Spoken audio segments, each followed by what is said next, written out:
好，跟住第三條佢就話咧有個 solid 嘅 W 嘅，咁佢就會兩個資料啊。第一就係溶於水啦，咁第二個咧就可以 form 一個鹼性 alkaline 嘅 solution 咁啊。問你 W 嘅身份係啲乜？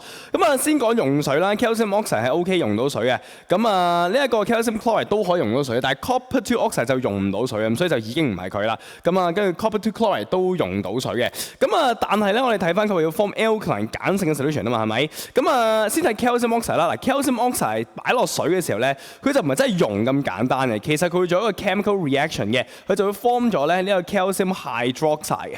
咁啊，若然水多嘅話咧，佢嗱首先佢會 form solid 嘅。咁若然水好多嘅情況，即係 calcium hydroxide 好少嘅情況之下咧，其實佢係會 form 到 solution，即係佢可以溶到啲水嘅。咁呢個咧就係我哋 calcium oxide 掉落水變成 calcium hydroxide solid， 好多水嘅情況之下仲可以溶埋水變成 calcium hydroxide。如果你寫翻啲名咧，其實呢個就係 quicklime， 呢個係 slaked lime， 呢個就係 lime water。簡單嚟講 ，calcium oxide 係可以 form 到 lime water 嘅。咁呢個係鹼性嘅東西，佢可以俾到 OH- ion 嚟啦。咁所以其實 W 咧嘅身份就已經係 A 嚟啦。咁啊講埋 B 同埋 D 點解唔得啦？嗱 B 同埋 D 咧都的確可以溶到水嘅。咁但係佢哋溶水嘅時候咧，例如 B 呢一個咧，其實就係純粹一個 physical 嘅 dissolve process 嚟嘅啫。咁啊佢 solid 咧溶完水之後就會變咗 calcium chloride 嘅 AQ 啦。但係佢唔係做任何 reaction， 而且冇產生到咧任何 hydroxide 嘅 ion 啦。咁所以唔係 B 啦。